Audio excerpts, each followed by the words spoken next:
really quickly, I just want to remind you that I have these printed off. If you want to use these, you're welcome to. I'm going to not use this on the example we're about going back to do just because. All right, so the first thing I want to ask you guys is looking at this first example here, this equation of the line. We have two forms of an equation. We have y equals mx plus b, and we have y minus y1 equals mx minus x1. Remember, this is called slope intercept, and this is called point slope, okay? For this one, you need a slope and a y-intercept. Remember, that's where the graph crosses the y-axis. And for this one, you need the slope, and x1, y1 comes from any point on the line. Any point on the line. So looking at this line, what do you think we should use? Y equals mx plus b or point slope? Go ahead. Why? Because it intercepts with the y-axis. Yes. So we're going to choose y equals mx plus b because we see the y-intercept. What do you mean when you see it? Yep. Like As I follow this graph, this spot right here is the y-intercept because it crosses the y-axis. So that means this part -1 is our b value. That's our y-intercept. And slope is rise over run. In order to find slope, you need 2 points on the line. I have 3 right now. I actually have 4. So there's plenty to use. You use any 2, okay? I'm going to start here, and I'm going to do rise first, and then I'm going to run. How many units do I go up? 3. And to the right? 1. Okay, so I'm going to do that again. We went up 3, and to the right 1. That means our slope is 3 divided by 1. Remember, because slope is rise over run, or change in y over change in x. So if we put it all together, we have y equals m, which is 3, because it's 3 divided by 1, x plus -1, or y equals 3x minus 1. Sound good? Okay. This example down here, what do you think we should use for this line? Y equals mx plus b or point slope? Point slope. Why?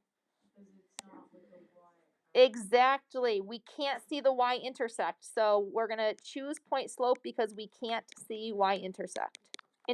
I keep saying the wrong thing. See y-intercept. Okay, so in order to do this, we first need to find the slope. So I'm going to find 2 points. There's plenty of points to choose from, but there's a few. And we have to go left to right. We always have to start as left as we can. So I'm going to start with this point here. I'm going to do rise over run. Am I going up or down? Down. Down how many? 1. And to the right? 2. 2. So my slope, I'll put it up here, is -1/2. Rise divided by run. So I'll do that again. From this point, I go down 1. So that's the numerator. And then I go to the right 2. So 2 is my denominator. Now you get to pick any point. Literally any point on this line. It does not matter which point you choose. I'm just going to go down here, and I'm going to pick a random point. That x value is 12, and the y value is 6. 12, 6. Again, I'm going to label that x1, y1. So now when I go to fill in everything I need to fill in, I'm just playing a matching game. So I'm going to do m is my slope. I'm going to do x1 here, and I'm going to do y1 here. Okay? So we have y minus y1, which is 6, equals m, which is -1/2, parentheses x minus x1, which is 12. That is the equation of this line, okay? You can write many other ones. Instead of using 12, 6, you could have used 7, 8, and then this number here would be 7, and this number here would be 8, okay? There's so many different possibilities, okay? In order to write our equations, though, we need it in y equals form. It doesn't have to be y equals mx plus b, but what you're going to do is you're just going to add 6 to both sides, and you get to leave it like this. So don't bother changing anything. This is perfectly fine, but you just need it to be in y equals. Okay? We can just make this. All right. So this is that problem from your homework. So you guys can start taking notes if you want on our own. So I'm going to actually take this off. So the work that we had was, it said domain first, and then it said work. It was like work to find the equation, and then we wrote the equation over here. Remember, this isn't enough to fill out this table. You then have to put it all together into one piecewise function. But we'll use this to help us. So the first thing we have to figure out is what are the breakdowns of the domain. So remember, there's 3 pieces. 1, 2, 3. Okay? Domain is the possible x values of a function. So when I look at this first piece here, I want to look at the corresponding x values. If this goes up and to the left forever, that means all these numbers that are less than, this must be x is -2. Let's just make sure this is -1, -2. Yep. So this is x equals -2. So this function here exists for all numbers less than -2. So we write x is less than -2. I'm not including the line here for equal to because we have an open circle. Okay? So I'm actually going to just go ahead and do the domains first. That's our first domain. The second one is this piece here.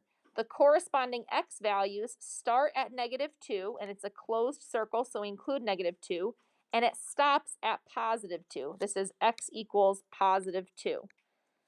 So again, I'll erase this in a second, but just so you guys know, the corresponding x values are here from -2 to +2, the ones that I highlighted.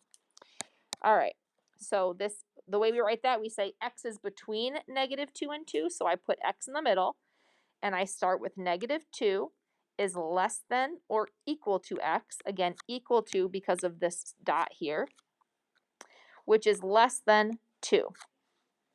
Just a hint, if you're ever saying that x is between 2 numbers, these symbols have to face the way that they're facing. It's -2 is less than or equal to x is less than 2, because this says that x, if you read it backwards, x is greater than or equal to -2, which it is, and then it's also less than 2. Okay? And the very last portion is over here. This is the last piece. And again, the corresponding x values to describe the domain, those are all values more than 2. So that's x is greater than or equal to 2. Again, equal to. Again, this equal to symbol is here because it's a closed circle. Sound good so far?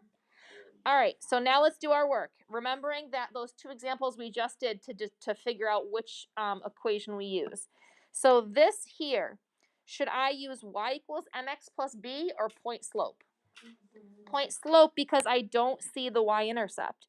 So we're going to use y minus y1 equals mx minus x1.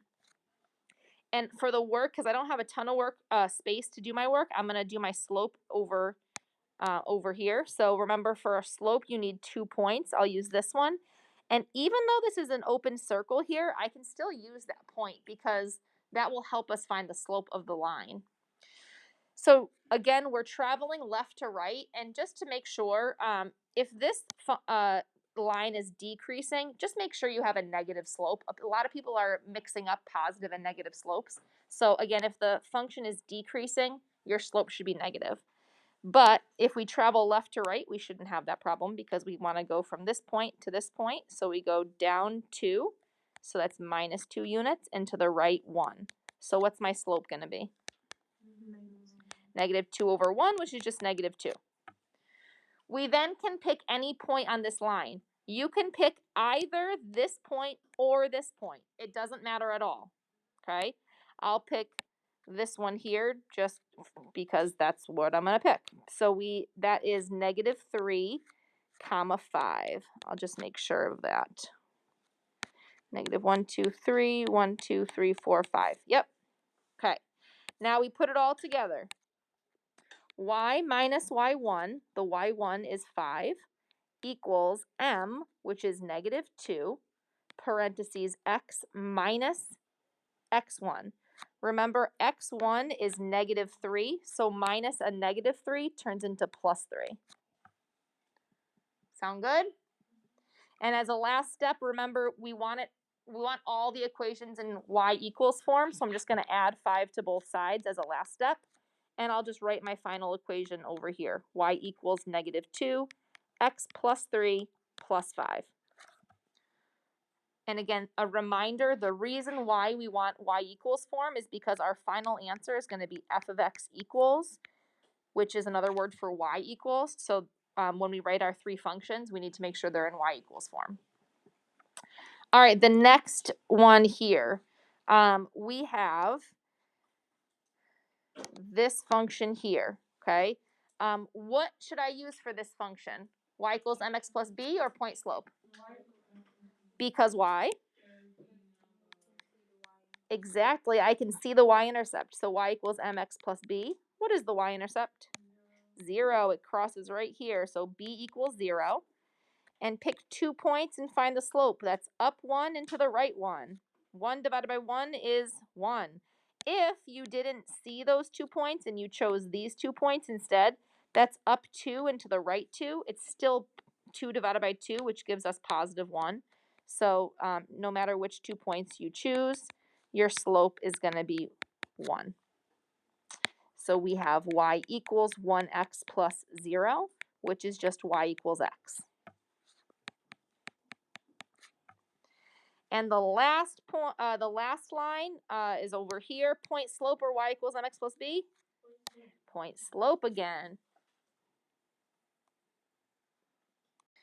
All right, so we'll use point slope. Y minus y1 equals m, x minus x1.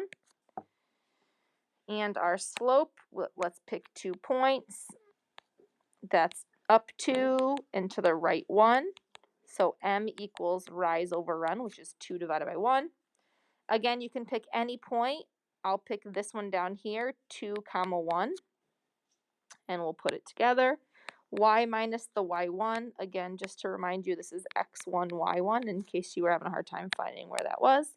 So y minus 1 equals m, which is 2, times x minus 2. And again, we want to just add the 1 to both sides so that we have it in y equals form. So 2 times x minus 2 plus 1.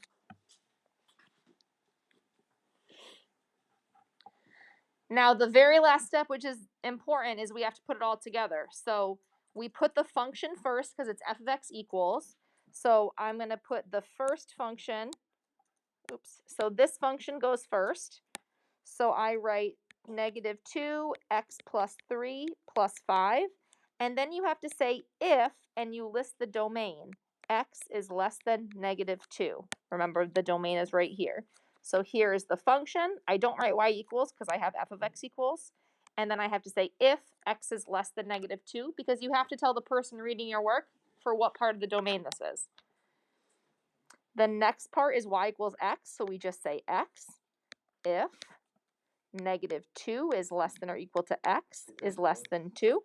Is that plus 3 or minus 3? Plus 3. I'm going to move up. And then the last one is 2x minus 2 plus 1 if x is greater than or equal to 2. All right, so for number 6, which I'm not going to do, I just want to make sure everyone knows that if a graph goes off the coordinate plane, it means it's going forever and ever and ever. So that's all I want to make sure we know for that one. But this last one, I want to go over this for 2 reasons. 1, because there's a horizontal line, and 2, because the domains start and stop for each line segment. Also, I found this graph online. Please assume this is a straight line. It kind of looks curved, but we're going to make it straight. All right, so we're going to start again with the domain. And again, I think that's one of the hardest kind of parts here. So remember, domain is the corresponding x value. So if we look at this first function, again, we want to see where it corresponds on the x-axis. So it goes from -3 to 0. And we include -3 because we have a closed circle, and we include 0 because we have a closed circle as well. So we'll erase that. And we have -3 is less than or equal to x, which is less than or equal to 0. Again, we have to put x between those two values because that graph does not go on forever. The second domain, this function here that corresponds to from x equals 0 to x equals 1. But we're not including 0, and we're also not including 1 because of the open circles on the function. So we say 0 is less than x is less than 1. Again, because this is an open circle at x equals 0, and this is an open circle at x equals 1. And the last section, this line here goes from x equals 1 to x equals 4. And obviously every value in between, which is why we use, an inequality. So we say 1 is less than or equal to x, again, the equal to sign because it's a closed circle, which is less than 4.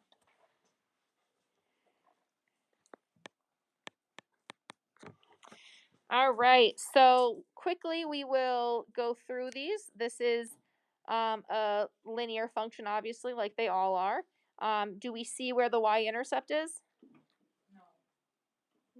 It actually is at 0. So just like the question before, we can imagine if it goes through, the y-intercept is 0. So we can use that. All right, so we're going to use y equals mx plus b because we can see the y-intercept is 0.